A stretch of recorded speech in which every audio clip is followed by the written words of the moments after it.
मित्रहरू नमस्कार। यतिखेर म थालेश्वर महादेव मन्दिर प्राङ्गणमा छु र यो चाहिँ दोलखाको पवटी र सैलुङेश्वरी साबीको गाविस र हालको मेलुङ गाउँपालिका र सैलुङेश्वर गाउँपालिकाको सीमा क्षेत्रमा अवस्थित छ। यो प्राकृतिक छटाको बीचमा थालेश्वर महादेव यहाँ अवस्थित हुनुहुन्छ। यो ऐतिहासिक सांस्कृतिक दृश्य मैले यहाँहरूलाई अवलोकन गराइरहेको छु। खासै मैले यहाँहरूलाई किन अवलोकन गराइरहेको छु भने केही वर्ष अगाडि 5-7 वर्ष अगाडि हुनुपर्छ सम्भवतः हामी यहाँनिर बसेर ध्यान साधना गर्ने गर्थ्यौँ। ध्यान साधना गर्ने क्रममा चाहिँ यहाँ अदृश्य प्रकारका चाहिँ दैविक गुण भएका शिवलिङ्गहरू लगायतको स्थानहरू फेला परेको परिस्थिति थियो। मैले यहाँहरूलाई यो अवगत गराउन चाहन्छु। जुन शिला यहाँनिर अवस्थित हुनुहुन्छ, यहाँ नाग देवताको साक्षात प्रतिमाहरू रहेको छ भने यो अजङ्गको शिलाको बीचमा चाहिँ थालेश्वर महादेव अवस्थित हुनुहुन्छ। यो जुन शिला मैले यहाँलाई देखाइरहेको छु, शिलाजित कालीगण्डकी क्षेत्रमा मात्रै पाइन्छ, तर हामीले यहाँनिर शिलाजित देखेका छौँ। यो जुन शिला मैले अजङ्गको शिला यहाँहरूलाई देखाइरहेको छु, जहाँनिर थालेश्वर महादेव विराजमान हुनुहुन्छ, यो शिलामा चाहिँ हामीले यहाँनिर शिलाजित लगायतको चाहिँ बहुमूल्य चिजहरू पनि चाहिँ देख्न सक्छौँ यो दिव्य स्थानमा। र यो दिव्य स्थानमा चाहिँ हामीले केही वर्ष अगाडि ध्यान तपस्या गर्ने क्रममा चाहिँ यहाँ साधना गर्ने क्रममा चाहिँ यहाँ केही चाहिँ दैविक चाहिँ सन्दर्भहरूलाई ख्याल गर्दाखेरि साँच्चीकै यो एउटा दैविक स्थान हो भन्ने परिस्थितिलाई मूल्याङ्कन गरेर यो भूमिलाई, यो चाहिँ देवभूमिलाई चाहिँ एउटा मन्दिरको रूपमा, एउटा संरक्षण गर्ने चाहिँ विकास क्रमको रूपमा चाहिँ संरक्षित स्थानको रूपमा चाहिँ विकास गर्नुपर्छ भनेर हामीले यहाँनिर चाहिँ यस्तो प्रकारको स्ट्रक्चरहरू पनि यहाँको केही स्वयंसेवी युवाहरूको माध्यमबाट हामीले समापन गरेका थियौँ। तर यो 5-7 वर्ष बितिसक्दाखेरि पनि यहाँ चाहिँ एउटा मन्दिर बनेको, एउटा चाहिँ यस्तो प्राकृतिक रमणीय स्थानमा, यत्रो चाहिँ पवित्र स्थलीमा चाहिँ एउटा मन्दिर बनेको हामीले देखेनौँ र बडो दुःख लागेर मैले यो भिडियो यहाँहरूको बीचमा सम्प्रेषण गरिराखेको छु। पक्कै पनि यो हेर्नुहोस्, यहाँबाट जुन प्रकारको चाहिँ छटाहरू देखिन्छ, माथिबाट चाहिँ अहिले बादल लागिरहेको छ, सैलुङको डाँडो देखिन्छ। सैलो त्यसो भनेर चण्डी सप्तशतीमा उल्लेख गरिएको डाँडो माथि बादल लागेको कारणले अहिले देखिँदैन। त्यहीँबाट बगेर आउने यो घ्याङखोला चाहिँ यसको तल हुनुहुन्छ भने कि यहाँबाट यहाँ यसको ठ्याक्क पारिपट्टि चाहिँ प्रसिद्ध गाईखुरा महादेव हुनुहुन्छ, यसको ठ्याक्क तल। र चाहिँ यो पनि किम्बदन्ती, यसको पनि ऐतिहासिक किम्बदन्ती के रहेको छ भने यसको म अहिले जानेर उभिएर भिडियो रेकर्ड गरिराखेको छु। यो थालडाँडा, यो थालेश्वर महादेव जानेर हुनुहुन्छ। यहाँ माथि यसको केही तल सीताको चुलो भन्ने स्थान छ र पारी सीताको थान भन्ने स्थान छ, मैना पोखरी भन्दा केही माथि यही दोलखा जिल्लामा। र राम सीताले यो स्थानमा चाहिँ यात्रा गर्ने क्रममा चाहिँ पारी सीताको चुलो, तल सीताको थान र यहाँ थालडाँडा जानेर चाहिँ जसलाई थालको रूपमा प्रयोग गरेर चाहिँ भोजन ग्रहण गरेर चाहिँ यहाँबाट यात्रा गर्नुभएको भन्ने ऐतिहासिक किम्बदन्ती रहेको यो ऐतिहासिक स्थलीमा चाहिँ म उभिरहेको छु। र मैले अघि पनि यहाँलाई उल्लेख गरेँ, यो चाहिँ किम्बदन्ती, यहाँको ऐतिहासिकता, यहाँको प्राकृतिकपन र यहाँको चाहिँ सबै कुराहरूलाई एकचोटि अध्ययन गर्दाखेरि पक्कै पनि चाहिँ यहाँको केही स्वयंसेवक युवाहरूको चाहिँ माध्यमबाट यहाँ अहिले जुन प्रकारको चाहिँ स्ट्रक्चर बनेको छ र यो स्ट्रक्चर एउटा मन्दिरको रूपमा विकास हुनुपर्छ र मन्दिरको रूपमा चाहिँ यो यस्तो प्रकारको जङ्गलको संरक्षण हुनुपर्छ। यहाँ चाहिँ जडीबुटीहरू, औषधीय गुण भएका जडीबुटीहरू लगाइनुपर्छ। यस्तो प्रकारको जङ्गलको संरक्षण गरेर चाहिँ यस्तो प्रकारको देवभूमिको चाहिँ संरक्षण गरेर चाहिँ पक्कै पनि हामीले चाहिँ एउटा ऐतिहासिक चाहिँ कार्य सम्पन्न गर्नुपर्नेछ र यहाँ पक्कै पनि एउटा मन्दिर निर्माण गर्नुपर्नेछ। यो यसको प्रारम्भिक चाहिँ चरणमा चाहिँ विभिन्न व्यक्तिहरूले सहयोग गर्नु भएर यो एउटा चाहिँ यहाँ घन्टी स्थापना गरिएको थियो, यहाँ लेखिएको छ श्री थालेश्वर महादेवाय नमो नमः लेखिएको छ भने यो घण्टी चाहिँ लगायतको यहाँ स्थापना गर्न सहयोग गर्ने व्यक्तित्वहरूको यहाँ नामहरू पनि उल्लेख गरिएको छ। रोशन गतानी, तारा खड्का, देवेन्द्र थोक्कर, सुमित्रा थापा, हरि खड्का, शङ्कर गतानी, मिना बिक खड्का, विदुर गतानी, त्यस्तै गरेर चाहिँ यहाँ है मनिषा महर्जन, चेतबहादुर बिक, कुमार गतानी, त्यस्तै गरेर चाहिँ यहाँनिर चाहिँ मोहन तामाङ होइन, भक्तबहादुर बिक, विभिन्न व्यक्तिहरूले सहयोग गरेर चाहिँ यो चाहिँ घण्टी यहाँ स्थापना गरिएको थियो। यसको निम्ति यहाँको युवाहरूको पक्कै पनि साथ सहयोग छँदैछ। यहाँको स्थानीय युवा चाहिँ हाम्रो चाहिँ अर्जुनजीले जो भूमिका यहाँ निर्वाह गर्नुभएको थियो यो निर्माण गर्नको निम्ति, र उहाँले अहिले बिरुवाहरू रोप्नु भएको रहेछ। यहाँनिर यो चाहिँ यहाँ बर पिपलको बिरुवाहरू रोप्नु भएको देखिन्छ। यहाँ समीको बिरुवाहरू पनि उहाँले रोप्नु भएको देखिन्छ। बडो आदरका साथ, बडो सम्मानका साथ होइन। यो साँच्चीकै हाम्रो अर्जुनजीलाई धेरै धेरै धन्यवाद चाहिँ हामीले दिनुपर्छ। यो त्रिशूल पनि उहाँको भाइकै योगदानमा यहाँ चाहिँ खडा भएको थियो। उहाँले काठमाडौँमा यो त्रिशूल बनाएर काठमाडौँदेखि यहाँसम्म ल्याउनु भएको थियो। उहाँलाई धेरै धेरै धन्यवाद छ। र म सबै युवाहरूलाई एकचोटि फेरि पनि अपिल गर्न चाहन्छु, यो दिव्य भूमिमा चाहिँ साँच्चीकै चाहिँ हामीले स्वयंसेवा गरेर, श्रमदान गरेर, अब यो देशका चाहिँ राजनीतिज्ञहरूले, नेताहरूले अझ धर्मको क्षेत्रमा त लगानी गर्दैनन् भन्ने कुरा त्यो पक्कै तपाईँ हामीले बुझेकै छौँ। अहिले चाहिँ विदेयवादीहरूको शासन चलिरहेको छ। त्यो समयमा तपाईँ हामीले चाहिँ हाम्रो प्रकृतिको रक्षा गर्न, हाम्रो सभ्यताको रक्षा गर्न, हाम्रो धर्मको रक्षा गर्न, हाम्रो अस्तित्वको रक्षा गर्न पक्कै पनि हामी लागि पर्नुपर्ने परिवेश छ। र यहाँनिर एउटा चाहिँ मन्दिर बनाएर चाहिँ भगवान् थालेश्वर महादेवको चाहिँ रक्षा सुरक्षा गर्नुपर्ने परिवेश छ। त्यस्तै गरी यो घण्टीहरूको, यो त्रिशूलहरूको रक्षा गर्ने एउटा चाहिँ मन्दिरको यहाँ थलाको आवश्यकता परेको छ। साधु सन्तहरू यो स्थानमा आउँदाखेरि ध्यान तपस्या गरेर चाहिँ आराम गर्ने स्थान चाहिँ पक्कै पनि यहाँ चाहिएको छ। समादरणीय चाहिँ स्वयंसेवक महानुभावहरू, दोलखावासी जनसाधारणहरू र यहाँका युवा साथीहरूलाई म अपिल गर्न चाहन्छु, पक्कै पनि यहाँनिर एउटा मन्दिरको जरुरी छ। मैले अघि पनि उल्लेख गरेँ, यहाँनिर कालीगण्डकीमा पाइने शिलाजित चाहिँ हामीले भेटेका छौँ। कालीगण्डकीमा पाइने शिलाजित यो चाहिँ दिव्य शिलामा प्राप्त हुन्छ। यो शिलाको छटा आफ्नै प्रकारको रहेको छ। हेर्नुहोस् समादरणीय दर्शक महानुभावहरू, यहाँ नाग भगवानको साक्षात दर्शन गर्न सकिन्छ। तपाईँहरूले यहाँ देख्नुहुन्छ, देखिरहनु भएको दृश्य नाग भगवानको साक्षात दर्शन गर्न सक्नुहुन्छ भने यहाँ पक्कै पनि अन्य विभिन्न चाहिँ दैविक आध्यात्मिक गुणहरू पक्कै पनि यहाँ छँदैछ।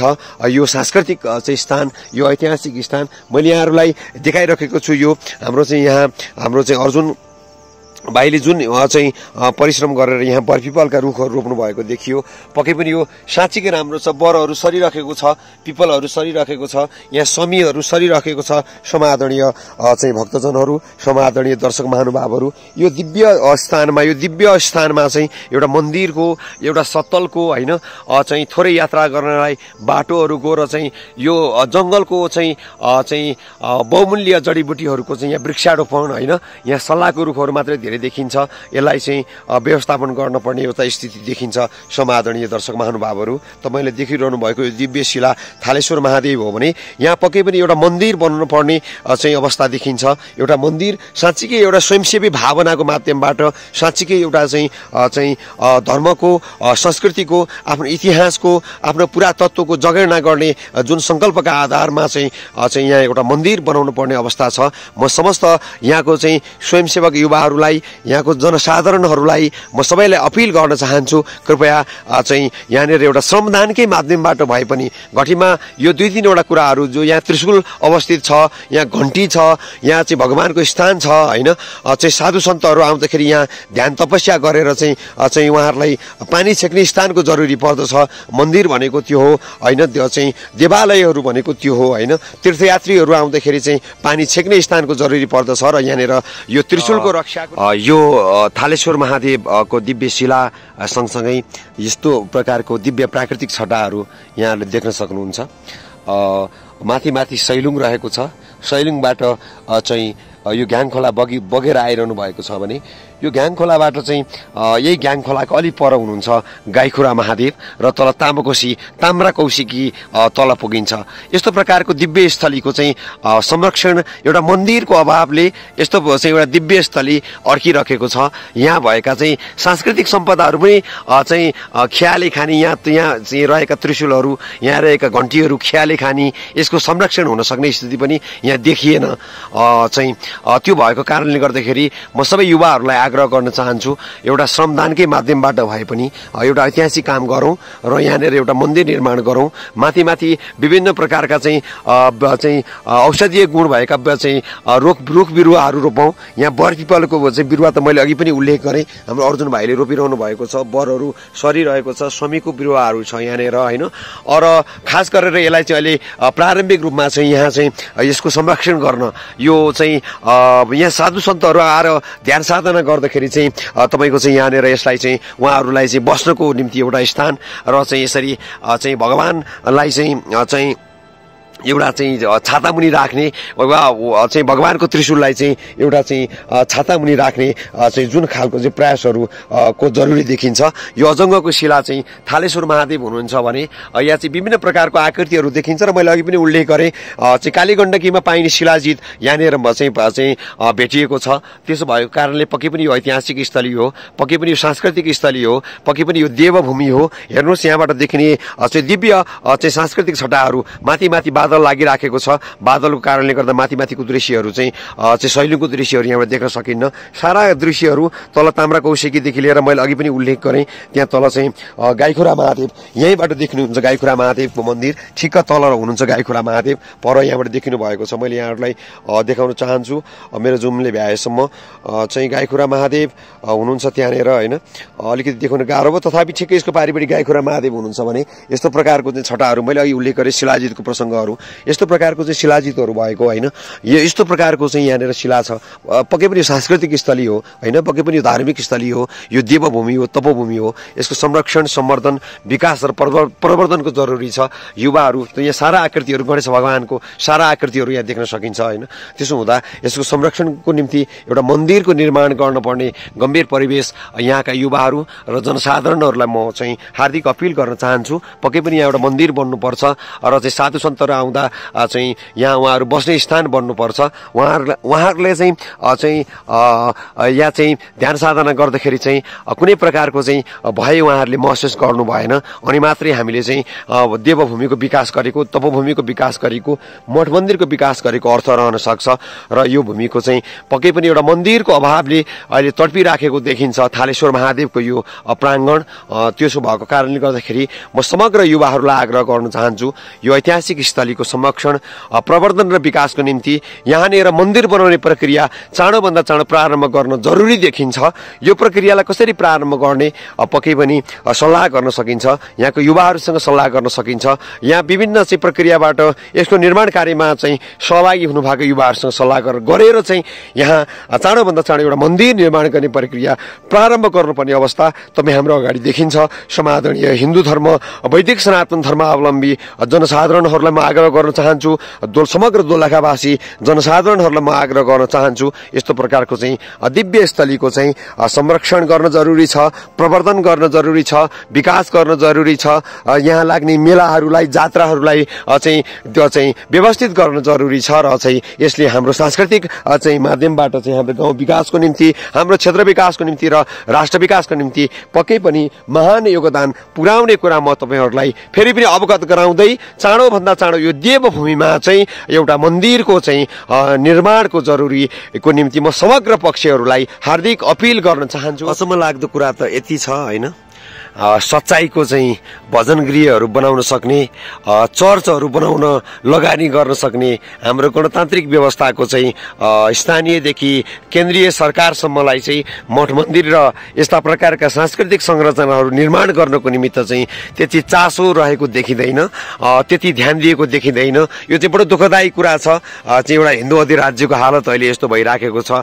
मठ मन्दिर बनाउन पनि हिन्दू अधिराज्यमा जनतालाई अपेक्षा गर्नुपर्ने, श्रमदान गर्न आउनुहोस् भन्नुपर्ने एउटा गम्भीर परिवेश सृजना भएको छ। समादरणीय दर्शक महानुभावहरू, यो पक्कै पनि दुःखदायी कुरा छ। चर्च बनाउन सक्नेहरूले, चर्च बनाउन लगानी गर्न सक्नेहरूले, यो चाहिँ सच्चाईको मण्डलीहरू बनाउन लगानी गर्न सक्ने हाम्रा गणतान्त्रिक चाहिँ स्थानीयदेखि केन्द्रसम्मका चाहिँ सरकारहरूले किन चाहिँ मन्दिरहरू बनाउनलाई लगानी गर्न सक्दैनन्, यो दुःखद कुरा पनि यहाँहरूलाई व्यक्त गर्नुपर्ने परिवेश छ। मेरो घाँटी अलिकति बसिराखेको छ। समादरणीय चाहिँ मित्रहरू, समादरणीय भक्तजनहरू, समादरणीय जनसमुदायहरू, तैपनि मैले यहाँ बोलिराखेको छु र यस्तो दिव्य भूमि हेर्नुहोस्, यहाँबाट विभिन्न प्रकारको छटाहरू देखिन्छ। एकछिन अगाडि घाम लागेको छटा, एकछिनपछि पानी पर्न लागेको छटा, तल गाईखुरा महादेव, र यो दिव्य भूमिले पक्कै पनि चाहिँ प्रतीक्षा गरिरहेको छ कि यहाँ एउटा मन्दिरको जरुरी छ। यहाँ साधु सन्तहरू आउँदा ओत लाग्ने ठाउँ हुनु पर्यो। र यहाँ युवाहरूलाई म यो आह्वान गर्न चाहन्छु कि तपाईँहरूले चाँडोभन्दा चाँडो यो कार्य प्रारम्भ गर्नुहोस् र चाहिँ यहाँलाई आवश्यक पर्ने यो मन्दिरसम्म आइपुग्न पर्ने सम्पूर्ण संरचनाहरू यहाँ निर्माण गर्ने प्रक्रिया प्रारम्भ गर्नुपर्ने समय छ। चाहिँ श्रमदान नै सबभन्दा ठुलो कुरा हो। यहाँ हाम्रो नेताहरूले, हाम्रो दलका मान्छेहरूले, हाम्रो पोलिटिसियनहरूले वा हाम्रो देशको चाहिँ राजनीतिक कर्मीहरूले गर्दैनन् भन्ने अपेक्षा हामीले गर्नु भनेको हामी मूर्ख हुनु सिवाय केही हुन सक्दैन। मैले तपाईँलाई फेरि पनि यो शिलालाई चारैतिरबाट देखाइरहेको छु। देख्नुहोस् समादरणीय दर्शक महानुभावहरू, यहाँनिर चाहिँ एउटा चाहिँ भव्य मन्दिर, एउटा भव्य सत्तल, साँच्चीकै चाहिँ यस्तो जताततै जमिन छ, कहीँ जमिनको अभाव पनि छैन फेरि यहाँनिर, होइन? किन बनिराखेको छैन यो पक्कै पनि दुःखद कुरा छ। यो चाहिँ मैले यहाँ अघि पनि व्यक्त गरेँ, म फेरि पनि व्यक्त गर्न चाहन्छु। यो दिव्य धाममा चाहिँ कालीगण्डकी क्षेत्रमा पाइने शिलाजितहरू दिव्य धाममा चाहिँ प्राप्त गर्न सकिन्छ।